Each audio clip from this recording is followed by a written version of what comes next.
Thomas Boni Yayi apporte au peuple burkinabé le message de soutien et de compassion des pays de la sous-région au lendemain des attaques terroristes dans la capitale. Le président béninois était aujourd'hui à Ouagadougou, un tour sur les lieux de l'attaque, puis il promet des mesures fortes, appropriées et coordonnées de la CEDEAO.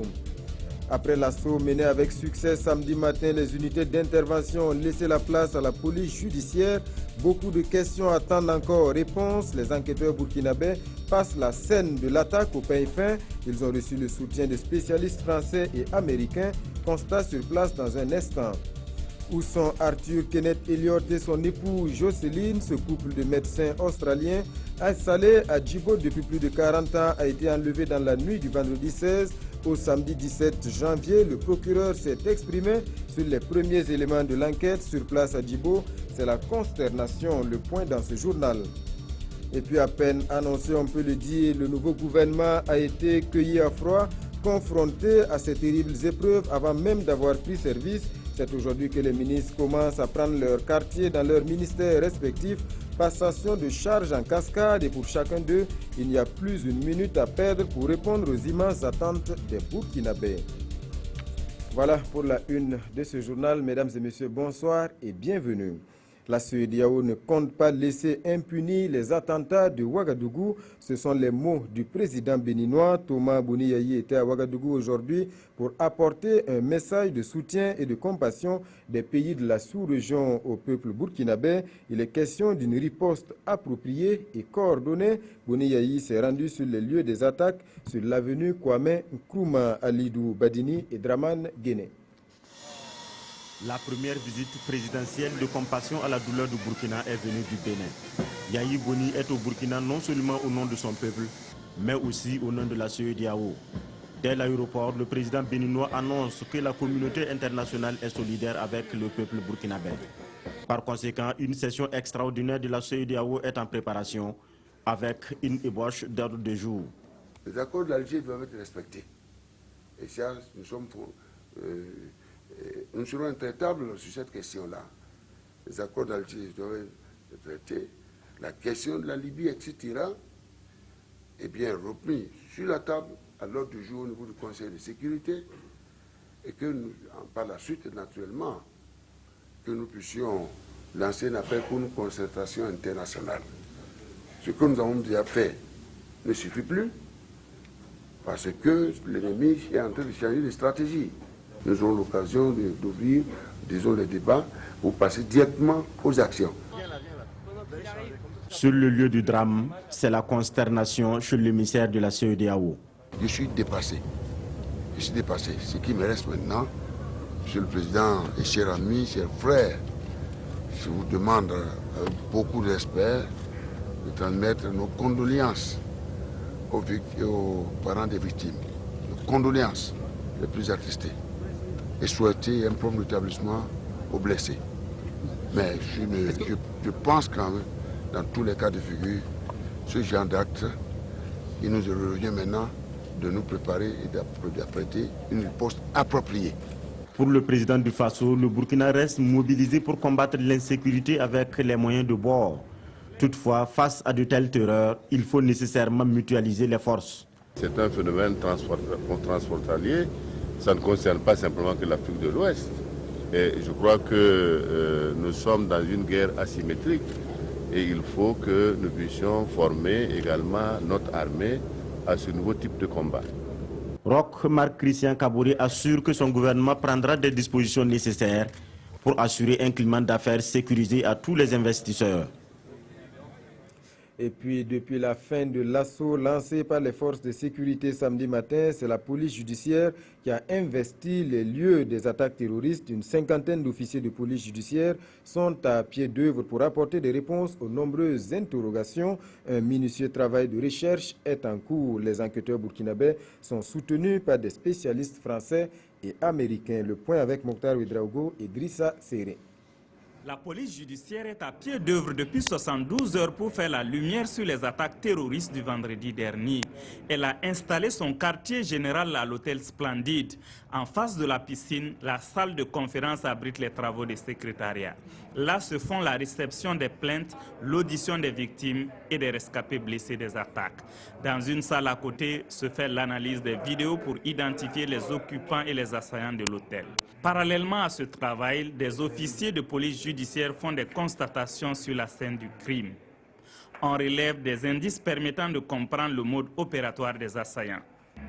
C'est une équipe de la gendarmerie nationale, environ une cinquantaine d'officiers de police judiciaire qui est mobilisée pour l'opération. Le travail, il avance parce qu'à l'étape actuelle, quand même, nous sommes arrivés à nous faire une idée de la façon dont les assaillants s'y sont pris, par où ils sont arrivés, quels sont les actes qu'ils ont posés sur les lieux, voilà, jusqu'à ce que l'intervention ait lieu et que l'assaut soit donné donc. Pour la scène du crime, 8 du service technique de recherche judiciaire sont appuyés par des enquêteurs occidentaux, 12 Français, 5 Américains du FBI et de la Gendarmerie royale du Canada. Les équipes travaillent dans une synergie d'action. Par la coopération, nous avons de bonnes chances d'aboutir au résultat parce que la police technique et scientifique burkinabé ne dispose pas forcément des mêmes matériels techniques pour arriver à révéler certains indices. Sur la scène du crime, les enquêteurs effectuent un travail de fourmi. Les prélèvements d'ADN et d'empreintes digitales, la nature des explosifs, les traces de balles, la cause des morts, tout ce qui permet d'élucider le contexte, d'identifier les assaillants et les victimes, de situer d'éventuelles complicités font l'objet d'analyses scientifiques. Le commandant de la sous-section antiterroriste de la police judiciaire française qui a préféré garder l'anonymat donne des détails sur la mission de son équipe. Elles sont purement techniques en fait dans un premier temps. On a ramené pas mal de matériel pour faire des relevés de traces ADN, des traces papillaires. Voilà, puis les gendarmes procèdent aussi à l'identification des victimes. Et pour ce qui nous concerne, en fait, on a un binôme à chaque fois enquêteur et identité judiciaire, puisqu'à chaque fois qu'on progresse et qu'on trouve des choses à mettre sous scellé, par exemple tout ce qui est balistique, des ogives, etc. Donc l'enquêteur note, il fait un descriptif et ensuite la pièce, l'élément est placé sous scellé aux fins d'expertise ultérieure. Ces opérations sont aussi appuyées par la police municipale. Elle s'active pour enlever les engins calcinés et autres débris matériels présents sur les lieux. Et puis, je vous le disais en titre, on en sait un peu plus sur le scénario de l'enlèvement du médecin australien Kenneth Arthur Elliott et de sa femme Jocelyne à Djibo. Le procureur du Faso, près le tribunal de grande instance de Djibo, s'est exprimé sur les premiers éléments de l'enquête. Les traces sur les lieux montrent que le couple d'octogénaires a opposé une résistance aux agresseurs. Sur place, c'est la consternation. Draman Dadian. Qui a bien pu s'en prendre au couple australien? S'interroge hommes et femmes de Djibo. Kenneth Arthur Elliott et sa femme Jocelyne, humanitaires installés à Djibo depuis 1972, ont été kidnappés dans la nuit du vendredi à samedi dernier. On a appris qu'il a été capturé par des imbéciles. Vraiment, toute la province est mécontente. Parce que moi, hier nuit, vraiment, je n'ai même pas mangé. Vraiment, c'est une grande perte même vraiment pour le pays. Parce que si on connaît la valeur du type même, vraiment, c'est pas chouine. Et quand par exemple, on trouve tous ces malades-là aujourd'hui, on vient prendre le docteur et on laisse tous ces malades-là poser là-bas. Vraiment, c'est qu'on sait que ces gens-là, s'ils disent que ce sont des islamistes, ils ne connaissent pas Dieu. Moi, personnellement, c'est hier que j'ai appris qu'il a... L'identité des ravisseurs de ce couple octogénaire n'est pas encore connue, mais l'enquête suit déjà son cours et la piste d'enlèvement est privilégiée. L'enlèvement aurait eu lieu vers les 4 heures. Il a été donné de constater une torche qui a été décapitée en guillemets. Voilà. Ça témoigne quand même qu'il y a eu une certaine lutte, une certaine résistance. Aussi, il a été donné de constater des traces. Voilà. Lorsqu'on veut obliger quelqu'un à vous suivre et lorsque cette personne a manifesté une certaine résistance, il y a des traces. Voilà, ils ont peut-être traîné des pieds, des trucs comme ça. on a pu constater ça également. En attendant, c'est la consternation à Djibo, une ville où les habitants vivent actuellement dans l'inquiétude, l'insécurité et la peur.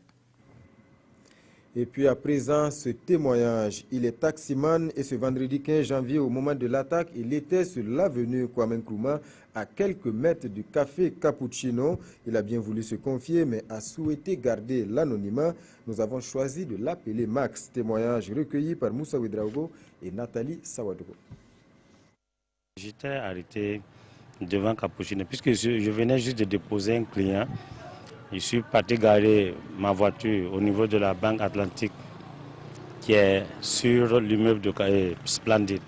Maintenant, je suis revenu causer avec les parquets qui étaient juste à l'entrée de Cappuccino. Quelques minutes après, il y a à peine 10 minutes, qu'une voiture V8 de couleur blanche d'immatriculation nigérienne est venue s'arrêter. Il y a deux jeunes qui sont sortis, mais c'était des Touaregs, c'était des Arabes. Quand ils sont descendus, l'autre nous a dépassé, il est rentré, le vigile a ouvert la porte de Cappuccino, il est rentré. Et la deuxième personne, quand il est arrivé au niveau de la terrasse, il a ouvert son manteau, enlevé l'arme. Il a commencé à tirer sur la famille du propriétaire de Cappuccino qui était à la terrasse. Donc après ça, maintenant, il a continué à tout ce qui était sur la terrasse et maintenant celui qui était dedans aussi, lui aussi tirait. Donc mais ce jour-là, il y avait beaucoup de gens dans le restaurant Cappuccino. Il y avait uniquement que des blancs. Vous voyez. Donc, quand nous, on a su que vraiment c'était une attaque, chacun s'est cherché. Mais personne n'a voulu vraiment courir, puisque on a rampé jusqu'à sortir, aller derrière l'hôtel Palm Beach. Et de là-bas, nous avons continué jusqu'au cimetière municipal. De là-bas, on a fait un repliant pour revenir au niveau de la fonction publique. Voilà pour ce témoignage. Au lendemain de cette terrible attaque à Ouagadougou, c'est la psychose un peu partout au Burkina. À Bobo-Dioulasso, les citoyens rencontrés dans la rue avouent vivre désormais dans la crainte d'une attaque similaire. Beaucoup ont même modifié leurs habitudes. Idrissa Warga et Moussa Sano. Bobo-Dioulasso, c'est dimanche 17 janvier, 48 heures après les attaques djihadistes de Ouagadougou. Ici, dans la capitale économique du pays, les avis des populations restent partagés entre la colère et l'inquiétude. La nuit vers les 23h, moins dans notre quartier là, chacun court au hasard. Bon, c'est pas ça. Après, il y aura quoi? On a trop peur, parce qu'on ne veut pas qu'ils rentrent dans notre pays, à Bobo aussi. Maintenant, tout le monde veut rentrer tôt à la maison. 22h, tout le monde est chez lui. Se promener au hasard, on évite ça dans ces 2 jours-là. Parce que les gladistes sont là, donc il faut qu'on évite tout. Dans cet hôtel, l'un des plus importants de la ville de Bobo-Dioulasso, des dispositions sont prises pour éviter les drames qu'a connu Splendid Hôtel de Ouagadougou. On a changé de comportement, bien sûr. Bon, on a mis des caméras de sécurité. Et bon, on va exiger à ce que nos clients qui viennent maintenant, les bagages soient fouillés. Et les clients eux-mêmes soient fouillés. Pas que quelqu'un rentre avec ses bagages, laisser ça dans les chambres, alors que bon, dedans, il y a un attirail assez important qui va servir à ravitailler quelques autres clients qui vont venir. Prudence, vigilance, c'est aussi le sentiment de beaucoup d'habitants de Bobo-Dioulasso. Des habitants qui, avec une certaine peur au ventre, ont quelque peu changé leur manière de vivre. Avant, je rentrais tard un peu, vers minuit, 1h du matin, 2h du matin. Maintenant, à 19h, à 20h30, je serai à la maison parce que ma vie... Bon, on ne peut pas arrêter d'aller dans ces lieux, mais maintenant, c'est là, en tout cas, on ne peut pas faire comme on faisait avant. On va être chaque fois regardant, quoi. Solidaire des Ouagalais pour les habitants de Bobo-Dioulasso, le vœu est que les djihadistes ne puissent plus agir au Burkina. Et justement, pour assurer les populations, les mesures de sécurité n'ont pas tardé. Les hommes en tenue, armes au poing, sont désormais visibles dans les lieux sensibles, églises, mosquées, écoles et instituts français, mais surtout la mosquée sunnite de Ouagadougou où les terroristes ont fait leur prière de vendredi avant de passer à l'acte. Constat, Kwale Nebié et Aruna Mare. Il est 12 heures. Dans ce couloir de l'école française de Ouagadougou, généralement bondé de monde à la sortie des classes, c'est le calme plat. Et pour cause, l'école est fermée suite aux attaques terroristes du 15 janvier dernier. En attendant sa réouverture cet après-midi, des mesures sécuritaires sont déjà envisagées. Ces mesures doivent rester confidentielles pour être efficaces, nous confient ses patrons en charge de la sécurité des lieux qui n'en diront pas plus. Même constat au niveau du lycée Saint-Exupéry. Porte close et pas d'ambiance particulière. La sécurité veille au grain. Un peu plus loin, l'Institut français de Ouagadougou est ouvert, mais le dispositif sécuritaire est renforcé. Pour y avoir accès, nous sommes soumis au contrôle. À la mosquée sunnite de Ouagadougou, ces fidèles musulmans font leur prière de la mi-journée. Des mesures sécuritaires sont prises au sein de la mosquée. Nous avons des vigiles qui sont dans toutes les entrées, n'est-ce pas, de la mosquée. Des personnes qui sont chargées, n'est-ce pas, de veiller à la sécurité. Ensuite, nous avons également dans le locaux de la mosquée ici, nous avons donc, la vidéosurveillance. Une vingtaine de caméras visibles à l'entrée, mais aussi à l'intérieur de la mosquée. Le technicien de la mosquée nous confie que le disque dur est déjà aux mains des enquêteurs. À la cathédrale de Ouagadougou, il est 13 h. Pas de mesures spéciales à notre arrivée. Les attaques terroristes perpétrées le 15 janvier dernier ont fait au total 29 morts et de nombreux blessés. Ces attaques appellent désormais à repenser le système sécuritaire national et les services de renseignement. Et puis ce lundi, c'est le premier jour ouvrable après les attaques terroristes à Ouagadougou. Dans l'administration, l'activité a bien repris. Les agents sont à leur poste, même si le cœur n'y est pas. La plupart refusent de céder à la panique. Ce serait faire plaisir aux barbares, selon certains d'entre eux. Constat, Gérard Sommet et Zalissa Sanfo. Ministère de la fonction publique. Il est 10 h ce lundi matin. Ici, comme partout ailleurs au Burkina Faso, on est en deuil. La proximité de ce ministère au lieu du crime, le branle-bas de la sécurité, la rue déserte, rappellent constamment un vendredi noir. Mais pas question pour les agents d'abandonner leur lieu de travail. Ce matin, ils ont dû se soumettre au contrôle de la sécurité pour accéder à leurs services. Mais travailler en ce jour prend une autre forme. C'est pour eux le mode résistance. Le meilleur symbole de patriotisme aujourd'hui qu'on peut opposer à ces phénomènes-là, c'est de nous mettre au travail, avec courage, avec détermination, peut-être plus qu'avant même. C'est de cette seule manière que nous pourrons triompher sur le phénomène. Même son de cloche ici au ministère de l'administration territoriale et aussi de la communication. Les agents sont ici dévoués à la tâche. Nous allons travailler, continuer à travailler, parce que nous devons s'unir pour les combattre. J'ai pas peur. C'est vrai qu'on est un peu attristé, mais ce n'est pas pour cette raison qu'on va rester à la maison.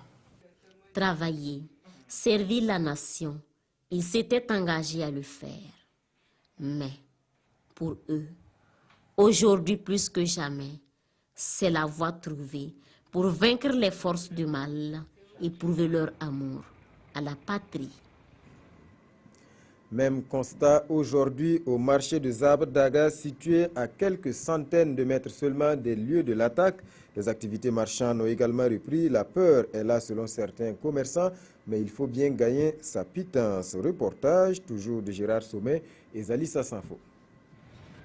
3 jours après la nuit d'horreur, dans la capitale politique burkinabé, le train-train quotidien reprend peu à peu dans les commerces et autres marchés. Ici, nous sommes à Zabdaga, un marché situé à environ 1 km de l'hôtel où a eu lieu l'attaque. Tous nous confient, ils ont le cœur noué, la peur au ventre, mais la vie continue et ils doivent assurer leur pitance quotidienne. On est sorti aujourd'hui parce que les agents de sécurité sont à côté. Hier et avant-hier, par exemple, on n'a pas travaillé du tout. On a ouvert avec la peur parce qu'on ne sait pas si c'est fini ou bien c'est pas encore fini. Certains, eux, ont déjà vaincu la peur. Et s'ils sont là, c'est pour le prouver. On n'a pas peur d'eux. Non, non. Nous, on sait que ça va aller. Le Dieu c'est un Burkinabé. On n'a pas peur même. Mais tous n'ont pas ce courage-là. Alors il joue encore la carte de la prudence, en laissant purement et simplement les portes de leur magasin closes. Il s'appelait Alain Kabouré, maréchal des logis-chefs à la brigade territoriale de gendarmerie de Tinakov. Il fait partie des 2 victimes de l'attaque survenue ce 15 janvier à Inabao. Il a été inhumé hier dimanche au cimetière militaire de Dori dans une ambiance empreinte d'émotion, de tristesse et de désarroi de sa famille. Alexis Ouedraogo, Joseph Bambara. Ils sont sortis nombreux pour rendre un dernier hommage. Qui a un collègue, qui a un frère d'âme, qui a un parent proche, qui encore a ce valeureux soldat tombé sous le champ d'honneur. Ils étaient tous là, en cet après-midi de dimanche. D'abord à la morgue de Dori, puis au cimetière militaire de Dori pour dire adieu au maréchal des logis-chefs, Alain Kabouré, tombé sous les balles assassines de plusieurs assaillants en cette journée noire du 15 janvier 2016. Sous-officier dynamique et dévoué, montre des signes de bon enquêteur, disponible et sociable. Il se distingue par sa manière de servir. NDL chef Kabouré Alain repose en paix et que la terre libre du Burkina te soit légère. Si ces frères d'âme ont perdu un collègue consciencieux, dévoué et loyal, la famille, elle, reste inconsolable de la perte de ce fils, mort trop tôt, trop jeune, à l'âge de 32 ans. C'est une grande tristesse pour nous et de voir vraiment notre frère partir au fait de l'âge, parce que vraiment c'était un jeune vraiment dynamique, un jeune vraiment qui s'est battu. Ce natif de Kamsongé, à Koupela, laisse derrière lui une veuve et 3 orphelins inconsolables. Plus une minute à perdre pour le gouvernement Thiéba. Les nouveaux ministres ont commencé à prendre leur quartier aujourd'hui. Rémi Djandjinou de la communication, Tahirou Bari de la culture, Jean-Claude Bouda de la jeunesse, Dieudonné Bonané de l'habitat et de l'urbanisme. Tous mesurent la charge qui pèse désormais sur leurs épaules. Moussa Ouedraogo, Bouma Ernest Nebié. La bonne gouvernance publique et financière sera la priorité du ministre en charge de l'économie.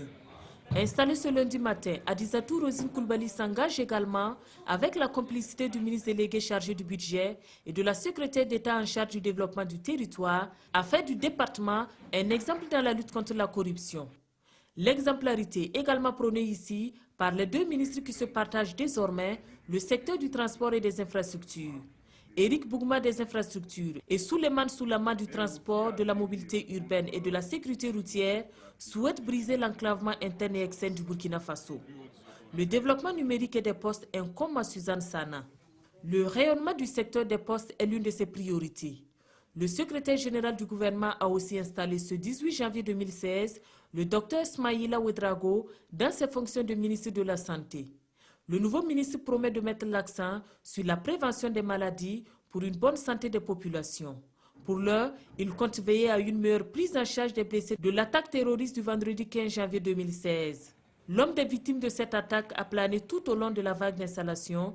Une minute de silence a été observée à la mémoire des disparus. Un petit souci d'aiguillonnage dans ce journal. Vous avez plutôt suivi l'installation des ministres de l'économie, des infrastructures, des transports, de la santé et de l'économie numérique. Une installation donc qui a été faite par le secrétaire général du gouvernement. C'est un reportage signé Urbain Benito Sommet et Amandine Lalsaga. Nous allons plutôt revoir le reportage de Bouma Ernest Nebié. On me fait signe que le reportage n'est pas aligné. Nous allons plutôt passer à l'Assemblée nationale. Là également, 7 nouveaux députés viennent de faire leur entrée, 7 suppléants qui remplacent les titulaires appelés à d'autres fonctions. Leur installation a eu lieu ce matin. On les découvre dans ce reportage de Karim Patrick Namouano. Badiara Michel remplace Bassier Batio pour le compte de l'UNIR PS. Tahirou Bari, lui, cède son siège à Honorine Savadogo, du parent sur la liste nationale. Les 5 autres entrants sont du MPP. Ils remplacent les députés élus au Baziga, au Yatenga, dans le Ganzougou et le Poni. Aujourd'hui, les titulaires appelés au gouvernement Ils font leur entrée dans l'hémicycle qui attend toujours la validation des mandats de députés par Amadou Tall du MDA et Lamine Bayiré du MPP. Avant l'installation des 7 nouveaux députés, les législateurs ont observé 1 minute de silence à la mémoire des victimes des attentats du 15 janvier dernier. Je vous remercie. Les parutions du jour reviennent à l'unisson sur les attaques terroristes à Ouagadougou. Les éditorialistes tentent de comprendre cette pour la revue de presse avec Touboum Evelyne Dabiré. L'attentat terroriste du vendredi 15 a fait la une de vos journaux. Le quotidien revient en images sur les différents moments de terreur sur Kwame Nkrumah. Une attaque terroriste qui a fait 29 victimes et Sidoaya, comme d'autres journaux, présente la liste des 22 victimes identifiées. Une des personnes la plus durement frappée par ce drame selon Aujourd'hui au Faso est sans doute Gaëtan Samatonema, propriétaire du café Cappuccino qui perd sa femme, son fils, sa belle-sœur et sa belle-mère. Un carnage face auquel la réaction des musulmans du Burkina ne s'est pas fait attendre. Dans un communiqué que relaie Aujourd'hui au Faso, le président de la Fédération des associations islamiques du Burkina écrit « Ces attaques perpétrées sont contraires à toutes les valeurs religieuses, humaines et contre toutes les civilisations et le bon sens. Mais des questions subsistent. Pourquoi le Burkina a-t-il été si durement frappé à son tour et pourquoi maintenant interroge le pays ?» Ce quotidien tente une esquisse de réponse. Le Burkina abrite sur son sol des dispositifs occidentaux entrant dans le cadre de la lutte contre le terrorisme dans l'espace sahélo-sahérien. Pour notre temps, cette attaque était prévisible car Blaise Compaoré avait un pacte tacite de non-agression avec ces hommes bleus que son départ du pouvoir a rendu caduque. Puis bordé de noir, ce quotidien, tout comme le pays, rappelle le deuil national de 72 heures décrété par le gouvernement. Mais comment faire barrage à ces djihadistes? Après analyse, notre temps conclut, il faut revoir le département de la sécurité et le doter de moyens conséquents. Il y va de notre survie. Voilà, mesdames et messieurs, c'est la fin de ce journal. Merci pour votre attention. Tout de suite, Foussé Nikindo et ses invités vous retrouvent pour un plateau spécial au lendemain des attaques terroristes de Ouagadougou. Quels sont les comportements à adopter par les citoyens face à cette nouvelle donne? C'est la question qui est posée. Restez donc fidèles au programme de la télévision du Burkina.